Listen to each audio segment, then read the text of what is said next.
What have you done?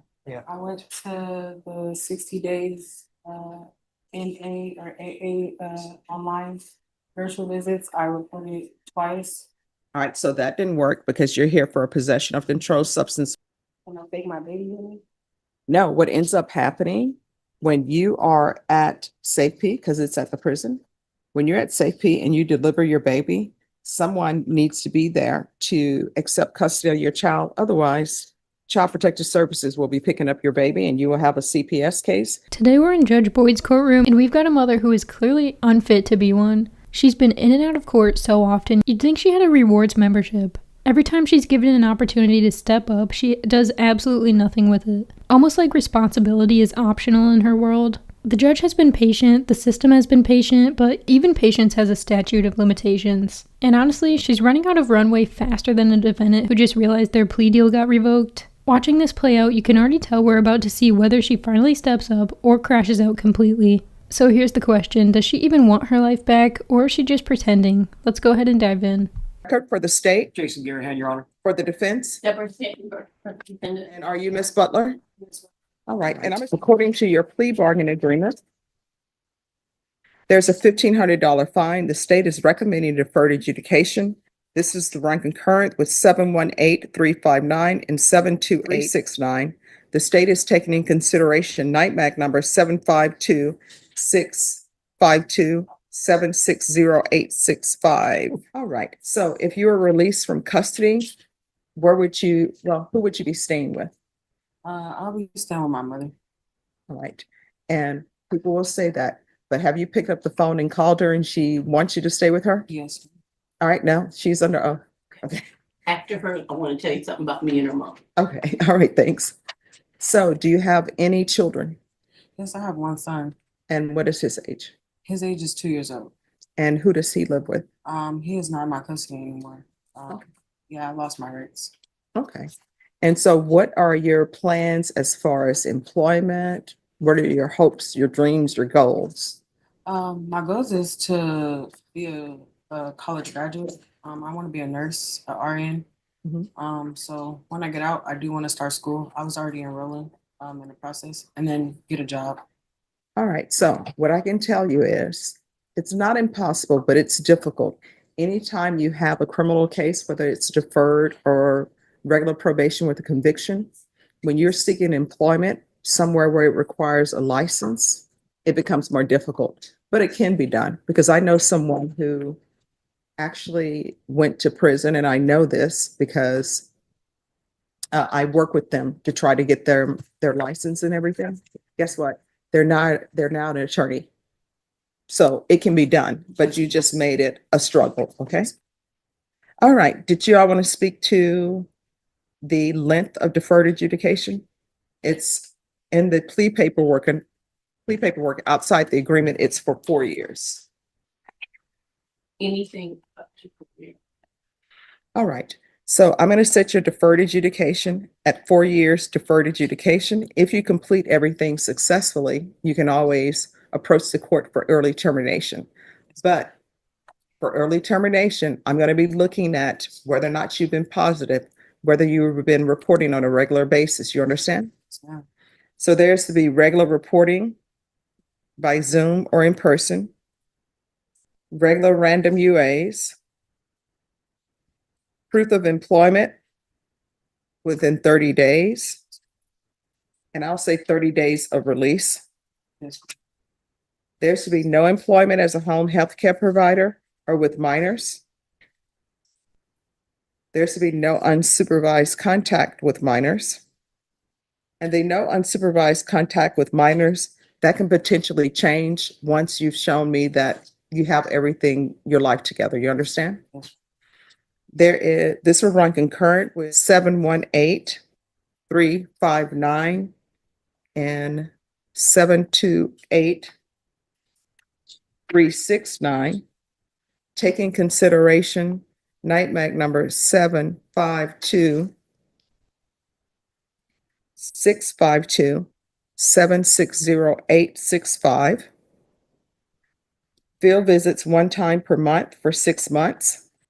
200 hours of community service restitution. if you complete a higher level education, or if you She's already starting off on the wrong foot, and the hearing hasn't even warmed up yet. It's great that she has goals and a plan, college, finishing her education, talking about becoming a registered nurse.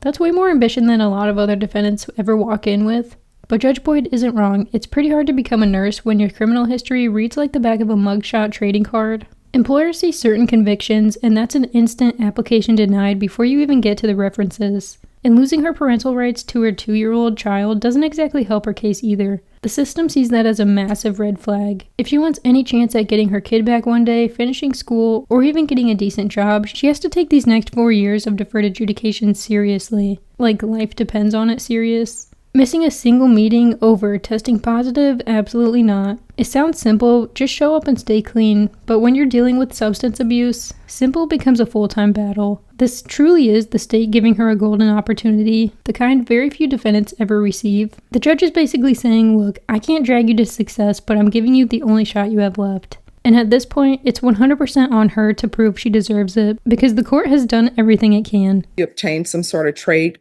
school certificate, the community service hours will be deemed satisfied. So it'll be up to you whether you want to end up picking trash up on the side of the road or bettering yourself with your education. You understand? Going to school, yes, ma'am. There's to be no contact with Longley, Longle. There is a $1,500 fine that will be probated. And there is, I'm going to follow the TAP recommendation. And that's to be dual diagnosis, outpatient treatment with probation. And there's going to be 60 sober meetings in 60 days. And then we can go off the record. So in this court, communication is complete. Yes, ma'am. If there's an issue, let probation know. If you feel as though they're not a good match, always come back to the court. This is what I tell everybody. My goal is to be rehabilitated. If you feel as though you're going to take a drink, because you're not allowed to drink alcohol on probation or do any other type of drug, pick up the phone, call your probation officer, say, I'm struggling right now. Because that shows me that you learned what you need to do in order to be clean and sober. But if you're out here in this world and you're having problems and you don't let them know, guess what? We don't know and we can't help you. All right. Is there anything else you need from the court in order to be successful? No, ma'am. All right. And you want to tell me about her mom? She and I are texting every day. She Mhm. wants to know what happens now, today. So, yes, her mom's here. All right. So they'll probably release you. It's probably going to be midnight. I have no control over We that. have to make sure she's on bond in the Okay. 2 county court settings. So if you make bond for that, this court is not the court that will be holding you. It'll be the misdemeanor court. Okay. Okay, yes, ma'am. 24 CR 4982, State versus Briella Butler. Could I have parties announced for the record? Jason Garahan for the state, Your Honor. Patrick Collins for the defense. And are you Ms. Butler? Yes, ma'am. Did you review the document entitled Motion to Enter Adjudication of Guilt and Revoke Community Supervision and First Amendment Motion to Enter Adjudication of Guilt and Revoke Community Supervision with your attorney, and did you understand it? Yes, ma'am. Are you the same Briella Butler who's placed on deferred adjudication in 2024 CR 4982 for the offense of forgery or a financial instrument on February 12th, 2025 for a period of 4 years? Is that you? Yes, ma'am. All right, state. Yes, Your Honor. Violate condition number 1 on or about the on or about this 22nd day of May 2025 in Bear County, Texas. The defendant, Briella Butler, committed the offense of possession of a controlled substance, Plea Group 1, in violation of condition number 1. How do you plead to that? True or not true? True. I'm sorry, was that true? True. Thanks, ma'am. We'll waive the remaining violated condition, Your Honor. Yes, Your Honor. All right, did you understand by pleading true to violation of condition number 1, the court could find it true, grant the motion, find you guilty, and sentence you up to 2 years in the state jail facility and up to a $10,000 fine? Yes, ma'am. Knowing that, do you still wish to plead true to violation of condition number 1? Yes, ma'am. Court will find violation of condition number 1 true. Is there a proposed agreement? No, Your Honor, it's unagreed. All right, state, what are you requesting? The state is requesting adjudication of guilt and revoke for community supervision for 18 months in the state jail facility. One part of the agreement, we are taking into consideration the possession case she just pled to, which is JN 7143967. And we're also taking into considerations a county court at 2 case 2025 CC 011626, which is a failure to ID drive. Well, that didn't last long at all. Not even a full year of staying on track. She only made it 8 months. 8 months before she made another terrible decision, and let's be honest, this wasn't a mistake. You don't accidentally wake up in possession of an illegal substance. That's not a slip up, that's a choice with capital letters. What's sad is that there were so many resources for people battling addiction, but you actually have to want the help, and she's made it pretty clear that she doesn't. That registered nurse dream, kiss it goodbye, that's not happening anymore. She was literally handed the court's version of a golden ticket, community supervision, freedom, a clean slate if she completed it, and instead she turned around and spat it right back in the court's face like none of it mattered. Courts will give second chances, sometimes even a third, but once you start burning through those, the system stops playing along. Now the state wants to revoke her and give her 18 months in jail, all because she couldn't stay clean when that was the main requirement. And here's the painful truth. If she won't stay clean on the outside, the state is more than willing to make sure she stays clean on the inside. All right, in defense, what are you requesting? Oh, Your you Honor. can't sign it. Well, this is the, Oh, this is, okay. Your Honor, we're requesting that you continue her on probation, to deny the motion, and to follow the recommendation by probation to send her into the MIC unit or some other type of supervisory program with zero tolerance. I really don't normally do zero tolerance in this court because being on probation, you're supposed to follow the rules. So my question for you, or maybe for her, what have you done? Because you've been on probation since February. What have you done? Have you completed? You want to raise your right hand? Do you solemnly swear or affirm the testimony you give will be the truth and nothing but the truth, so help you God? Yes, sir. You can lower your hand, state your name for the record. Briella Butler. What have you done? I went to the 60 days NA or AA online virtual visits. I reported twice. All right, so that didn't work because you're here for a possession of controlled substance. What was that controlled substance? New methamphetamines. All right. So we know that doing the 60 days didn't work because you have a possession of meth. And how far along are you in your pregnancy? 7 months. All right. So what that means is you're doing drugs. Hmm. No, ma'am, I wasn't. Who did the meth belong to? DeAndre Hartley. I have an affidavit that they brought in. Mhm. It wasn't mine. I did stay at the scene when the cops came. My car, I just bought it. It was broke down, and I was at my mom's house. And cops pulled up, and when they pulled up, my friend ran off, and they immediately put me in handcuffs and searched the car. So let me just tell you right now, And the only way you're going to be continued on probation if you go into inpatient treatment. We're not doing this zero tolerance thing. So she can either go into inpatient treatment, and because you're pregnant, they will accept you at Safety. But they're not going to accept you at any of the programs because of how far along you are in your pregnancy. So you can either do that or you can do the 18 months. okay. Thank you. Can I take my baby with me? No, what ends up happening when you are at Safety, because it's at the prison, when you're at Safety and you deliver your baby, someone needs to be there to accept custody of your child. Otherwise, Child Protective Services will be picking up your baby and you will have a CPS case. And when you're released from Safety, that's what will happen. You will have to do parenting classes and everything else that's required of you. And when you have somebody, if you have your mom or whoever it is to come pick up your child at the prison, they will make a determination on whether or not that person is appropriate or not. All right. So the court will deny the motion, alter and amend conditions to include Safety.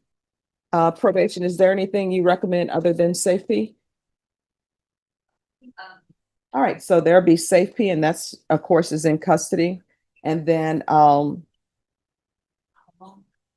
it is 9 months. And you have to wait. What's the wait time for Safety?